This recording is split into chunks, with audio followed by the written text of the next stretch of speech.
कहना एक बात और भी चाहूंगा कि जिद के भी सभी की जगह राजस्थान में आप लोग 6 महीने, साल या 2 महीने, 3 महीने जब भी आपको समय मिले आप राजस्थान जरूर जाया करो। आज हमारा सौभाग्य है कि हमारे यहाँ इस समय मंच पर 5 व्यक्ति जो हमारी पूर्व की भूमि है और जो वर्तमान में इन लोगों के वहां रहते हैं, मैं इनका मंच की तरफ से बहुत बहुत स्वागत व अभिनंदन करता हूँ।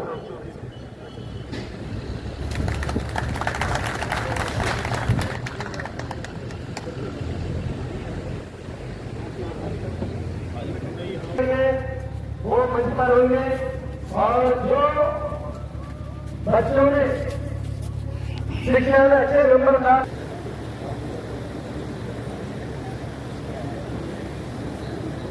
हमारे बीच है और मैं एक दिन साहब तक कहना चाहूंगा कि मां सरस्वती की जो ज्योति है वो प्रज्वलित करे। और आज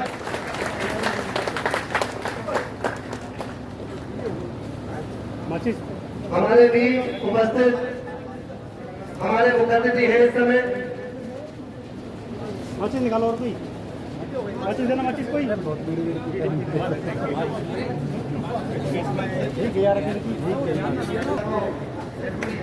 लेकिन कोई नहीं, हमारे सभी वाले बयान हैं।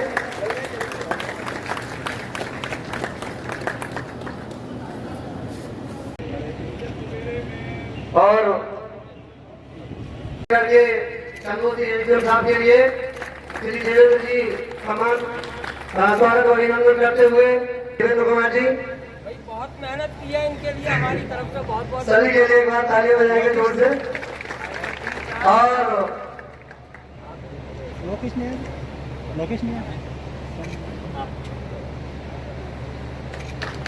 बहुत बहुत स्वागत और अभिनंदन। ये हमारे बड़े गर्व की बात है हम लोगों के समाज के लिए। हमारे बीच उपस्थित आज चंदोजी एसडीएम साहब उपस्थित है इस समय हम लोगों के बीच। और श्री आदेश मीना जी और श्री धर्मवीर मीना जी की एसडीएम साहब के लिए बुक लेकर के वो स्वागत व अभिनंदन करें। श्री आदेश मीना जी और धर्मवीर मीना जी। एक पुस्तक जो तैयार की गई है उसका स्वागत व अभिनंदन करते हुए एसडीएम साहब का गर्व की बात है, सभी तालियां बजाएंगे। कहना चाहूंगा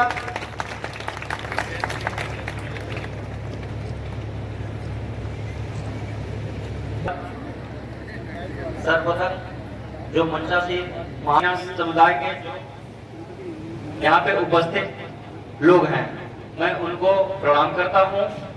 साथ ही आज इस सम्मान समारोह में उपस्थित होकर मैं स्वयं को गौरवान्वित भी महसूस करता हूँ। यह अवसर न केवल मेधावी छात्र छात्राओं को सम्मानित करने का है बल्कि पूरे समाज को यह संदेश देने का है कि शिक्षा ही वास्तविक प्रगति की कुंजी है। मीना समाज मुख्य रूप से राजस्थान की वीरभूमि से जो रहते हैं वे निवासरत जनजाति हैं। आप लोग जैसा कि मैंने जो पता लगाया और मैंने यहाँ के अध्यक्ष जी से पूछा भी तो उन्होंने थोड़ा सा आप सबके बैकग्राउंड आप सबके बारे में मुझे बताया। तो जो मुझे जानकारी मिली वो तो ये है कि आप लोग पीछे ये नोटिफाइड ट्राइब्स भी के रूप में भी घोषित हुए थे। ब्रिटिश शासन ने जब देश के जड़ों को हिलाने का प्रयास किया तब भी आप लोगों ने हार नहीं मानी। आप लोगों को क्रिमिनल ट्राइब तक घोषित कर दिया था, परंतु इस समाज ने अपनी जुझारू और मातृभूमि प्रेमी परंपरा के बल पर अन्याय के विरुद्ध डटकर संघर्ष किया। स्वतंत्रता प्राप्ति के पश्चात राजस्थान में निवासरत मीना समाज ने शिक्षा और परिश्रम के बल पर अपनी नई पहचान बनाई। उत्तर प्रदेश में बसने वाला मीना समाज आज भी मुख्यतः कृषि और मजदूरी पर निर्भर है तथा शिक्षा और रोजगार के क्षेत्र में पिछड़ा हुआ है। इन्हीं परिस्थितियों को बदलने के लिए मीना समाज उज्ज्वल सेवा समिति ने शिक्षा को प्राथमिकता देते हुए यह मेधावी छात्र छात्रा सम्मान समारोह आयोजित किया है। यह पहल निश्चित रूप से समाज में नई चेतना और प्रेरणा का संचार करेगी। आज मेधावी छात्र हैं, छात्राएं हैं जो बैठे हैं, जो पुरस्कार के लिए उनको मिलने का आयोजन हुआ है, मैं उनके बारे में ये कहना चाहता हूं कि आज आप सभी को सम्मानित किया जा रहा है क्योंकि आपने विषम परिस्थितियों में भी मेहनत और लगन से अच्छे अंक अर्जित किए हैं। आप न केवल अपने परिवार के गौरव हैं बल्कि पूरे समाज की शान है। आपने शिक्षा की वह ज्योति जलाई है जो आने वाली पीढ़ियों को प्रकाश का मार्ग दिखाएगी। मुझे विश्वास है कि आप में से अनेक बच्चे भविष्य में विभिन्न क्षेत्रों में अग्रणी बनकर समाज और देश की सेवा करेंगे। जैसा मैं भी इस एडमिनिस्ट्रेशन में आया तो मैंने भी जब देखा, मैं बस्ती से होकर आया हूं, तो वहां पे भी प्रेम प्रकाश मीना सर वहां आईएएस थे। काफी मीना सर बस इसके पहले मैं बनारस में था, वहां भी एक मीना सर आईपीएस रह चुके हैं। तो आप लोगों में जो क्षमताएं हैं उसका पूरा दोहन करिए, आप लोग यहीं तक न रुकिए। मैं सभी मेधावी छात्रों को, बच्चों को उज्जवल भविष्य की हार्दिक शुभकामनाएं देता हूं और आशा करता हूं कि आने वाले वर्षों में और भी बच्चे आपसे प्रेरणा लेकर समाज को नई ऊंचाइयों तक ले जाएंगे। इन्हीं शब्दों के साथ मैं अपनी वाणी को विराम देता हूं। धन्यवाद। श्रवण मीना, हरिओम मीना करिया भाई,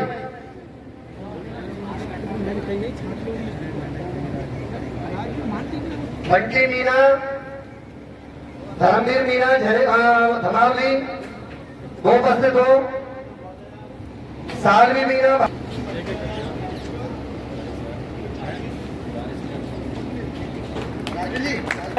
कक्षा 10 में इसने 85.6% अंक प्राप्त किए हैं। बहुत बहुत बधाई के पात्र है। आगे बढ़ने के लिए उन्होंने जो बातें कही थी वो मीना रात्रि के भाई बंधु सभी को मेरी ओर से हार्दिक अभिनंदन, नमन। मीना समाज एक बार पुनः आपका हेलो मीना समाज एक बार आपका पुनः स्वागत करता है। जनरली मैंने देखा है कि शिक्षा वो चीज है जिससे आप जमीन से आसमान में पंख लगा के उड़ सकते हैं। जैसे मेरा अपना मानना है कि शिक्षा ही वो हथियार है जिसके बल पे हम बहुत आगे बढ़ सकते हैं। रही उसके बाद हम जो आज प्रोग्राम रखा है मेधावी छात्रों को प्रोत्साहित करने का, मेरा अपना मानना है कि ये हमारी युवा पीढ़ी आने वाले कल की बात थोड़ी इनके हाथ में रहनी है। जिन बच्चों के अच्छे मार्क्स आए उनका एक बार पुनः अभिनंदन, और जो छात्र छात्राएं इसमें हाई स्कूल इंटर में पढ़ रहे हैं आने वाले हैं, मैं उनसे गुजारिश करूंगा कि वो इतनी मेहनत करें, इनसे अधिक अंक पाकर कल वो सम्मान के भागीदारी हो। कि मैंने देखा है कि हमारे मीना समाज में आज भी शिक्षा का स्तर बहुत ज्यादा गिरा हुआ है, डाउन है। उसका कारण क्या है कि यहाँ की मीना जो जनजाति है आज भी कृषि कार्य में या अन्य कुछ लोग सरकारी जॉब पर या प्राइवेट जॉब पर या अन्य कार्य में लगे हुए हैं, उनकी आर्थिक दिशा अच्छी नहीं है, जिस कारण हम लोग शिक्षा के क्षेत्र में अग्रणी नहीं है। लेकिन मेरा अपना मानना है कि ये बच्चे उनके लिए प्रेरणा के स्रोत बनेंगे। आने वाले समय में जो और छात्र छात्रा हैं इनसे प्रेरणा लें और आगे बढ़े।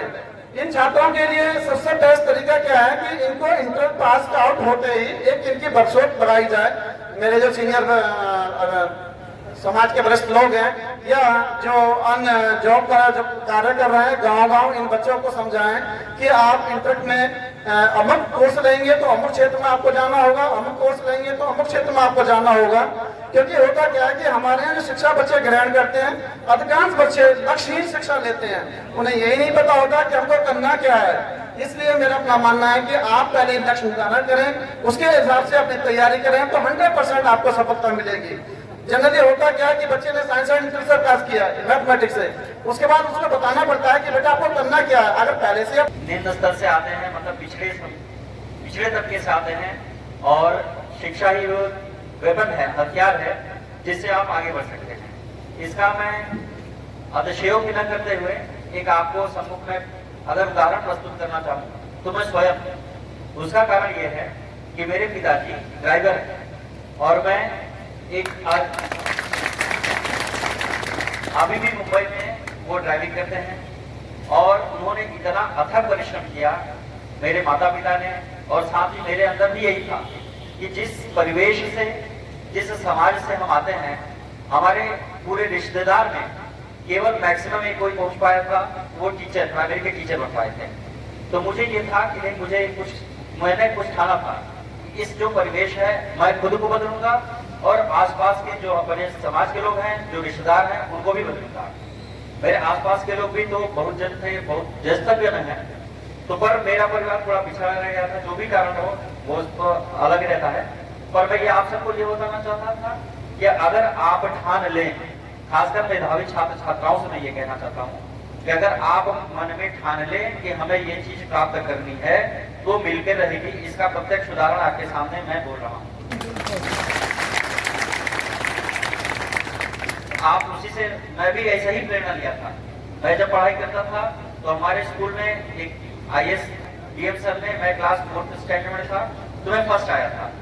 तो मैं जब फर्स्ट आया तो मैंने देखा कि उनके आसपास बड़े कार्स थे, बड़ी गाड़ियां आई थी, सब लोग आगे पीछे घूम रहे थे। तो मुझे पता नहीं था होता क्या है, बस इतना था कि ये DM साहब आए।